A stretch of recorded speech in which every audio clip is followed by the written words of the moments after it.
ನಮಸ್ತೆ ವೀಕ್ಷಕರೇ, ನಾನು ಈ ದಿನ ಒಂದು ಕಪ್ ರಾಗಿ ಹಿಟ್ಟು ಮತ್ತು ಬೆಲ್ಲದಲ್ಲಿ ತುಂಬ ರುಚಿಯಾದಂಥ ಗರಿಗರಿಯಾದಂಥ ಬಿಸ್ಕೆಟ್ ಮಾಡೋದು ಹೇಗೆ ಅಂತ ತೋರಿಸ್ಕೊಡ್ತಾ ಇದ್ದೀನಿ.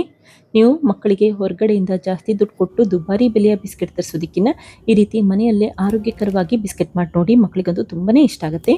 ಮತ್ತು ಈ ರೀತಿ ಬಿಸ್ಕೆಟ್ ಮಾಡಲಿಕ್ಕೆ ಓವನ್ ಕೂಡ ಬೇಡ, ಬಾಣಲಿಯಲ್ಲೇ ಬಿಸ್ಕೆಟ್ ಮಾಡ್ಕೋಬಹುದು. ಹಾಗೆ ನಿಮಗೆ ಈ ವಿಡಿಯೋ ಇಷ್ಟ ಆದರೆ ಪ್ಲೀಸ್ ವಿಡಿಯೋನ ಲೈಕ್ ಮಾಡಿ ಮತ್ತು ಚಾನಲ್ಗೆ ಸಬ್ಸ್ಕ್ರೈಬ್ ಮಾಡಿ. ಈಗ ರಾಗಿ ಹಿಟ್ಟು ಮತ್ತು ಬೆಲ್ಲದಲ್ಲಿ ಬಿಸ್ಕೆಟ್ ಮಾಡೋದು ಹೇಗೆ ಅಂತ ನೋಡ್ಕೊಳ್ಳೋಣ ಬನ್ನಿ. ಮೊದಲು ಒಂದು ತಟ್ಟೆಗೆ ಸ್ವಲ್ಪ ತುಪ್ಪ ಹಾಕಿ ನೀಟಾಗಿ ಸ್ಪ್ರೆಡ್ ಮಾಡ್ಕೊಳ್ತಾ ಇದ್ದೀನಿ. ನಂತರ ಒಂದು ಮಿಕ್ಸಿ ಜಾರ್ಗೆ ಅರ್ಧ ಕಪ್ ಅಷ್ಟು ಬೆಲ್ಲ ಹಾಕೊಳ್ತಾ ಇದ್ದೀನಿ. ಅರ್ಧ ಕಪ್ ಅಷ್ಟು ಬೆಲ್ಲಕ್ಕೆ ಈ ರೀತಿ 1 ಕಪ್ ಅಷ್ಟು ರಾಗಿ ಹಿಟ್ಟನ್ನ ಉಪಯೋಗಿಸ್ಕೊಳ್ಳಿ. ಈ ಸಮಯದಲ್ಲಿ ರಾಗಿ ಹಿಟ್ಟನ್ನ ಎಲ್ಲ ಹಾಕೋದು ಬೇಡ, 1-2 ಟೇಬಲ್ ಸ್ಪೂನ್ ಅಷ್ಟು ರಾಗಿ ಹಿಟ್ಟನ್ನ ಹಾಕೊಳ್ತಾ ಇದ್ದೀನಿ. ಅವಾಗ ಏನಾಗುತ್ತೆ ಅಂತಂದ್ರೆ ಬೆಲ್ಲ ನುಣ್ಣಗೆ ಪುಡಿ ಮಾಡ್ಕೋಬಹುದು, ಇಲ್ಲ ಅಂತಂದ್ರೆ ಹಾಗೆ ತರಿಯಾಗಿ ಉಳಿದು ಬಿಡುತ್ತೆ. ಈ ರೀತಿ ಸ್ವಲ್ಪ ರಾಗಿ ಹಿಟ್ಟನ್ನ ಹಾಕಿ ಲಿಡ್ ಕ್ಲೋಸ್ ಮಾಡಿ ಪುಡಿ ಮಾಡಿ ಇಟ್ಕೊಳ್ಳಿ. ನೋಡಿ, ಈ ರೀತಿ ಬೆಲ್ಲ ನುಣ್ಣಗಾಗಬೇಕು, ಅಲ್ಲಿವರೆಗೂ ಪುಡಿ ಮಾಡಿಟ್ಕೊಂಡ್ರೆ ಸಾಕು. ಈಗ ಈ ರುಬ್ಬಿರುವಂತಹ ಮಿಶ್ರಣನ ಒಂದು ತಟ್ಟೆಗೆ ಎತ್ತಿಟ್ಕೊಳ್ತಾ ಇದ್ದೀನಿ. ಹಾಗೆ ರುಬ್ಬೇಕಾದ್ರೆ ಮಿಕ್ಸಿ ಜಾರಿನಲ್ಲಿ ಸ್ವಲ್ಪ ಕೂಡ ನೀರಿನಂಶ ಇರಬಾರ್ದು, ಆ ರೀತಿ ಬಟ್ಟೆಯಲ್ಲಿ ಕ್ಲೀನ್ ಮಾಡಿಕೊಂಡು ನಂತರ ಬೆಲ್ಲದ ಪುಡಿನ ರೆಡಿ ಮಾಡಿಟ್ಕೊಳ್ಳಿ. ಈಗ 1/4 ಕಪ್ಗಿನ ಸ್ವಲ್ಪ ಜಾಸ್ತಿ ಪ್ರಮಾಣದಲ್ಲಿ ತುಪ್ಪ ಹಾಕೊಳ್ತಾ ಇದ್ದೀನಿ. ಮನೆಯಲ್ಲಿ ಬೆಣ್ಣೆ ಇದ್ರೆ ಬೆಣ್ಣೆ ಉಪಯೋಗಿಸಬಹುದು, ಇಲ್ಲ ಅಂತಂದ್ರೆ ಅಷ್ಟೇ ಈ ರೀತಿ ತುಪ್ಪದಲ್ಲಿ ಬಿಸ್ಕೆಟ್ ಮಾಡ್ಕೊಳ್ಳಿ. ಈಗ ನಿಧಾನಕ್ಕೆ ಮಿಕ್ಸ್ ಮಾಡ್ಕೊಳ್ತಾ ಇದ್ದೀನಿ. ನೋಡಿ, ತುಪ್ಪ ಈ ರೀತಿ ಬೆಲ್ಲದ ಪುಡಿಯಲ್ಲಿ ಎಲ್ಲ ಕಡೆ ಬೆರಿಬೇಕು ಮತ್ತೆ ಮಿಶ್ರಣ ಸ್ವಲ್ಪ ಹಗುರ ಆಗಬೇಕು, ಅಲ್ಲಿವರೆಗೂ ಒಂದು 5 ನಿಮಿಷ ಮಿಕ್ಸ್ ಮಾಡಿಟ್ಕೊಳ್ಳಿ. ನೋಡಿ, ಈಗ ತುಪ್ಪದ ಮಿಶ್ರಣ ಬೆಲ್ಲದಲ್ಲಿ ಎಲ್ಲ ಕಡೆ ಬೆರ್ತಿದೆ. ಹಾಗೆ ಈ ರೀತಿ ಮಿಕ್ಸ್ ಮಾಡ್ಕೊಳ್ತಾನೆ ಇರಿ. ಅವಾಗ ಏನಾಗುತ್ತೆ ಅಂತಂದ್ರೆ ಈ ತುಪ್ಪದ ಮಿಶ್ರಣ ಹಗುರ ಆಗ್ಲಿಕ್ಕೆ ಶುರುವಾಗುತ್ತೆ. ಮತ್ತೆ ನೀವು ಬಿಸ್ಕೆಟ್ ಮಾಡಬೇಕಾದ್ರೆ ಜಾಸ್ತಿ ಪ್ರಮಾಣದಲ್ಲಿ ಕೂಡ ತುಪ್ಪ ಉಪಯೋಗಿಸೋ ಅವಶ್ಯಕತೆ ಇಲ್ಲ. ಈ ರೀತಿ ಸ್ವಲ್ಪ ಕಡಿಮೆ ಪ್ರಮಾಣದಲ್ಲಿ ತುಪ್ಪ ಹಾಕಿ ಬಿಸ್ಕೆಟ್ ಮಾಡ್ಕೋಬಹುದು. ನೋಡಿ, ಚೆನ್ನಾಗಿ ಮಿಕ್ಸ್ ಮಾಡಿ ಇಟ್ಕೊಂಡಿದ್ದೀನಿ. ಈ ರೀತಿ ರಾಗಿ ಹಿಟ್ಟು ಮತ್ತೆ ಬೆಲ್ಲದ ಮಿಶ್ರಣ ಬಣ್ಣ ಬದಲಾಗಬೇಕು, ಅಲ್ಲಿವರೆಗೂ ಮಿಕ್ಸ್ ಮಾಡಿಟ್ಕೊಳ್ಳಿ. ಯಾವಾಗ ಮಿಶ್ರಣ ಹಗುರ ಆಗುತ್ತೆ ಆವಾಗಷ್ಟೇ ಉಳಿದಿರುವಂತ ರಾಗಿ ಹಿಟ್ಟನ್ನ ಹಾಕೊಳ್ತಾ ಇದ್ದೀನಿ. ಮೊದಲು 2 ಟೇಬಲ್ ಸ್ಪೂನ್ ಅಷ್ಟು ರಾಗಿ ಹಿಟ್ಟು ಹಾಕಿದ್ರೆ ಈಗ ಉಳಿದಿರುವಂತ ರಾಗಿ ಹಿಟ್ಟನ್ನ ಹಾಕೊಂಡಿದ್ದೀನಿ. ನಂತರ ನಾನಿಲ್ಲಿ 1/4 ಕಪ್ ಅಷ್ಟು ಹುರಿದಿರುವಂತ ತೆಂಗಿನಕಾಯಿ ತುರಿ ಹಾಕೊಳ್ತಾ ಇದ್ದೀನಿ.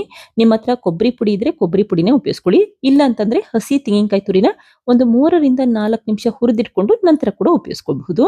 ಈಗ 2 ಟೇಬಲ್ ಸ್ಪೂನ್ ಅಷ್ಟು ಗೋಧಿ ಹಿಟ್ಟನ್ನ ಹಾಕೊಳ್ತಾ ಇದ್ದೀನಿ. ಗೋಧಿ ಹಿಟ್ಟು ಹಾಕೋದ್ರಿಂದ ಬಿಸ್ಕೆಟ್ ನ ಪರ್ಫೆಕ್ಟ್ ಆಗಿ ಮಾಡ್ಕೋಬಹುದು ಅಂತಷ್ಟೇ. 1 ಕಪ್ ಅಷ್ಟು ರಾಗಿ ಹಿಟ್ಟಿಗೆ ಕೇವಲ 2 ಟೇಬಲ್ ಸ್ಪೂನ್ ಅಷ್ಟು ಗೋಧಿ ಹಿಟ್ಟನ್ನ ಉಪಯೋಗಿಸ್ಕೊಳ್ಳಿ. ಹಾಗೆ 1 ಟೇಬಲ್ ಸ್ಪೂನ್ ಅಷ್ಟು ಬಿಳಿ ಎಳ್ಳನ್ನ ಹಾಕಿದ್ರೆ 1/4 ಟೀ ಸ್ಪೂನ್ ಅಷ್ಟು ಏಲಕ್ಕಿ ಪುಡಿ ಹಾಕೊಂಡಿದ್ದೀನಿ. ನಂತರ ಒಂದು ಚಿಟಿಕೆಯಷ್ಟು ಉಪ್ಪು ಹಾಕಿದ್ರೆ ಈ ರೀತಿ ಅರ್ಧ ಟೀ ಸ್ಪೂನ್ ಅಷ್ಟು ಬೇಕಿಂಗ್ ಪೌಡರ್ ಹಾಕೊಳ್ತಾ ಇದ್ದೀನಿ. ಬೇಕಿಂಗ್ ಪೌಡರ್ ಇದ್ರೆ ಉಪಯೋಗಿಸಿ, ಇಲ್ಲ ಅಂತಂದ್ರೆ 1/4 ಟೀ ಸ್ಪೂನ್ ಅಷ್ಟು ಅಡುಗೆ ಸೋಡಾ ಕೂಡ ಉಪಯೋಗಿಸಬಹುದು. ಈಗ ನಿಧಾನಕ್ಕೆ ಮಿಕ್ಸ್ ಮಾಡ್ಕೊಳ್ತಾ ಬನ್ನಿ, ಕೈಯಲ್ಲಿ ಈ ರೀತಿ ಮಿಕ್ಸ್ ಮಾಡ್ಕೊಳ್ತಾ ಬನ್ನಿ. ಹಿಟ್ಟನ್ನ ತುಂಬಾ ನಾದ್ಲಿಕ್ಕೆ ಹೋಗ್ಬೇಡಿ, ಆದಷ್ಟು ಲೈಟ್ ಆಗಿ ಮಿಕ್ಸ್ ಮಾಡಿಟ್ಕೊಳ್ಳಿ, ಅವಾಗ ಬಿಸ್ಕೆಟ್ ಪರ್ಫೆಕ್ಟ್ ಆಗಿ ಬರುತ್ತೆ ಮತ್ತೆ ಚೆನ್ನಾಗಿ ಉಬ್ಬಿ ಬರುತ್ತೆ ಅಂತಷ್ಟೇ. ಹಿಟ್ಟನ್ನ ತುಂಬಾ ನಾದ್ಲಿಕ್ಕೆ ಹೋಗ್ಬೇಡಿ. ಅಕಸ್ಮಾತ್ ಈ ರೀತಿ ಕಲಿಸ್ಬೇಕಾದ್ರೆ ನಿಮ್ಗೆ ಏನಾದ್ರೂ ಹಿಟ್ಟು ತೆಳುವಾಗಿದೆ ಅನ್ಸಿದ್ರೆ 1 ಟೇಬಲ್ ಸ್ಪೂನ್ ಅಷ್ಟು ಗೋಧಿ ಹಿಟ್ಟನ್ನ ಉಪಯೋಗಿಸ್ಕೊಳ್ಳಿ. ಅಥವಾ ತುಂಬಾ ಗಟ್ಟಿಯಾಗಿದೆ ಅನ್ಸಿದ್ರೆ ಒಂದು ಅರ್ಧ ಟೇಬಲ್ ಸ್ಪೂನ್ ಅಷ್ಟು ತಣ್ಣಗಿರುವಂತ ಹಾಲನ್ನ ಹಾಕಬಹುದು. ನೋಡಿ, ಈ ಕನ್ಸಿಸ್ಟೆನ್ಸಿಯಲ್ಲಿ ಕಲಸಿಟ್ಕೊಂಡ್ರೆ ಸಾಕು. ಈಗ ಒಂದು ಪ್ಲಾಸ್ಟಿಕ್ ಹಾಳೆ ಇಟ್ಟಿದ್ರೆ ಈ ಕಲಸಿರುವಂತ ಹಿಟ್ಟನ್ನ ಇಟ್ಕೊಳ್ತಾ ಇದ್ದೀನಿ. ನಂತರ ನಿಧಾನಕ್ಕೆ ಪ್ರೆಸ್ ಮಾಡ್ಕೊಳ್ತಾ ಬನ್ನಿ. ನಾನಿಲ್ಲಿ ಸ್ಕ್ವೇರ್ ಶೇಪ್ ಅಲ್ಲಿ ಬಿಸ್ಕೆಟ್ ಮಾಡ್ತಾ ಇರೋದ್ರಿಂದ ಈ ರೀತಿ ಪ್ರೆಸ್ ಮಾಡ್ಕೊಳ್ತಾ ಇದ್ದೀನಿ. ನಿಮ್ಗೆ ರೌಂಡ್ ಶೇಪ್ ಅಲ್ಲಿ ಬಿಸ್ಕೆಟ್ ಬೇಕು ಅಂತಂದ್ರೆ ಸ್ವಲ್ಪನೇ ಮಿಶ್ರಣ ತೆಗೆದಿಟ್ಕೊಂಡು ಕೈಯಲ್ಲಿ ಉಂಡೆ ಮಾಡ್ಕೊಂಡು ಲೈಟ್ ಆಗಿ ಪ್ರೆಸ್ ಮಾಡಿಟ್ಕೊಳ್ಳಿ. ಈ ರೀತಿ ಸ್ಕ್ವೇರ್ ಶೇಪ್ ಅಲ್ಲಿ ಮಾಡೋದಾದ್ರೆ ಪ್ಲಾಸ್ಟಿಕ್ ಹಾಳೆ ಮೇಲೆ ನಿಧಾನಕ್ಕೆ ಪ್ರೆಸ್ ಮಾಡಿಟ್ಕೊಳ್ಳಿ. ಹಾಗೆ ಎಡ್ಜಸ್ ನ ಪ್ರೆಸ್ ಮಾಡ್ಕೊಂಡು ನೀಟಾಗಿ ಒಂದೇ ಸಮನಲ್ಲಿ ಮಾಡಿಟ್ಕೊಳ್ಳಿ. ನಂತರ ಮೇಲ್ಭಾಗಕ್ಕೆ ಸ್ವಲ್ಪ ಬಿಳಿ ಎಳ್ಳನ್ನ ಹಾಕಿದ್ರೆ ಸ್ವಲ್ಪ ಕಟ್ ಮಾಡಿರುವಂತ ಗೋಡಂಬಿ ಕೂಡ ಹಾಕೊಳ್ತಾ ಇದ್ದೀನಿ, ಅವಾಗ ಬಿಸ್ಕೆಟ್ ಇನ್ನೂ ರುಚಿಯಾಗಿರುತ್ತೆ ಅಂತಷ್ಟೇ. ನಂತರ ಈ ರೀತಿ ನೀಟಾಗಿ ಪ್ರೆಸ್ ಮಾಡ್ಕೊಂಡು 5 ನಿಮಿಷ ಫ್ರಿಜ್ ಅಲ್ಲಿ ಸೆಟ್ ಆಗ್ಲಿಕ್ಕೆ ಹಾಗೆ ಇಟ್ಟಿದ್ದೀನಿ. ಇದೇ ಸಮಯದಲ್ಲಿ ಬಾಣಲಿಯ ಮಧ್ಯ ಭಾಗಕ್ಕೆ ಕುಕ್ಕರ್ ಪ್ಲೇಟ್ ಇಟ್ಟಿದ್ರೆ ಲಿಡ್ ಕ್ಲೋಸ್ ಮಾಡಿ 10 ನಿಮಿಷ ಸಣ್ಣ ಉರಿ ಅಥವಾ ಲೋ ಫ್ಲೇಮ್ ಅಲ್ಲಿ ಇಟ್ಟು ಬಿಸಿ ಮಾಡ್ಲಿಕ್ಕೆ ಇಟ್ಕೊಳ್ಳಿ. ಈಗ ನೋಡಿ, 5 ನಿಮಿಷ ಆಗಿದೆ. ಈ ರಾಗಿ ಹಿಟ್ಟಿನ ಮಿಶ್ರಣ ಕೂಡ ಚೆನ್ನಾಗಿ ಗಟ್ಟಿಯಾಗಿದೆ. ಫ್ರಿಜ್ ಅಲ್ಲಿ ಇಡೋದ್ರಿಂದ ಈ ರೀತಿ ಗಟ್ಟಿಯಾಗುತ್ತೆ ಮತ್ತೆ ಚಾಕುವಲ್ಲಿ ಕಟ್ ಮಾಡಬೇಕಾದ್ರೆ ಚಾಕುಗೆ ಅಂಟೋದಿಲ್ಲ, ಸುಲಭವಾಗಿ ಕಟ್ ಮಾಡ್ಕೋಬಹುದು. ನೋಡಿ, ಎಷ್ಟು ಪರ್ಫೆಕ್ಟ್ ಆಗಿ ಕಟ್ ಮಾಡ್ಕೊಳ್ತಾ ಇದ್ದೀನಿ. ಹಾಗೆ ನಾನಿಲ್ಲಿ ಸ್ಕ್ವೇರ್ ಶೇಪ್ ಅಲ್ಲಿ ಕಟ್ ಮಾಡಿ ಇಟ್ಕೊಂಡಿದ್ದೀನಿ. ನೋಡಿ, ಪ್ಲಾಸ್ಟಿಕ್ ಹಾಳೆಯಲ್ಲಿ ಪ್ರೆಸ್ ಮಾಡ್ಕೊಳ್ಳೋದ್ರಿಂದ ಪ್ಲಾಸ್ಟಿಕ್ ಹಾಳೆಗೂ ಕೂಡ ಈ ರಾಗಿ ಹಿಟ್ಟಿನ ಮಿಶ್ರಣ ಅಂಟೋದಿಲ್ಲ, ಸುಲಭವಾಗಿ ಎತ್ತಿಟ್ಕೋಬಹುದು. ಈಗ ನಿಧಾನಕ್ಕೆ ಈ ಬಿಸ್ಕೆಟ್ ಪೀಸ್ಗಳನ್ನ ತಟ್ಟೆಗೆ ಜೋಡಿಸಿಟ್ಕೊಂಡಿದ್ದೀನಿ. ಒಂದಕ್ಕೊಂದು ಅಂಟಬಾರದು, ಆ ರೀತಿ ಸ್ವಲ್ಪ ಗ್ಯಾಪ್ ಬಿಟ್ಕೊಂಡು ಜೋಡಿಸಿಟ್ಕೊಳ್ಳಿ. ಈಗ ಬಾಣಲಿ ಕೂಡ ಬಿಸಿಯಾಗಿದೆ. ನಿಧಾನಕ್ಕೆ ತಟ್ಟೆನ ಕರೆಕ್ಟ್ ಆಗಿ ಮಧ್ಯಭಾಗದಲ್ಲಿ ಇಟ್ಟಿದ್ದೀನಿ. ನಂತರ ಲಿಡ್ ಕ್ಲೋಸ್ ಮಾಡಿ 20-25 ನಿಮಿಷ ಸಣ್ಣ ಉರಿ ಅಥವಾ ಲೋ ಫ್ಲೇಮ್ ಅಲ್ಲಿ ಇಟ್ಕೊಂಡು ಬೇಲಿಕ್ಕೆ ಇಟ್ಕೊಳ್ಳಿ.